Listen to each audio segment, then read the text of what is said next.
ఈ లోకంలో మనం ఉన్నంత వరకు ఈ శోధనలు తప్పవండి. అపవాది శోధిస్తూనే ఉంటాడు. నేను ఏ రీతికైనా పడేయాలి, దేవుడి దాని నుంచి దూరం చేయాలి, నీ జీవితంలో గాయాలు కలిగించాలి. See, I'm finishing my sermon, but I'm hitting right to the point. What do you do when devil attacks you? అపవాది నీ మైండ్ని దాడి చేయలే, నీ శరీరాన్ని దాడి చేయలే, నీ కుటుంబాన్ని దాడి చేయలే, నీకు దేవుడి మీద ఒక చేదైన తలుపు తీసుకురాలే, లేకపోతే నీవు దేవుడితో సరిగ్గా ఉన్నావేమో కానీ నిన్ను శోధనలో పెట్టి అడ్డదారులోకి తప్పించుకుని పోనే. ఏం చేస్తావు అసలు? నేను ఒకటే నేర్చు, తప్పు నీదవుతుంది.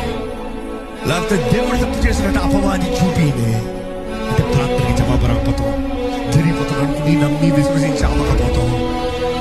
But that whatever it could be, నేను నేర్చుకున్నా ఒకటే, ఏదైనా వేసే దగ్గరికి వేసేయా, నేను తప్పు చేశాను చెప్పి బి ఆనెస్ట్. నువ్వు కొట్టినా తిట్టినా ఏం చేసినా పర్వాలేదు, నీ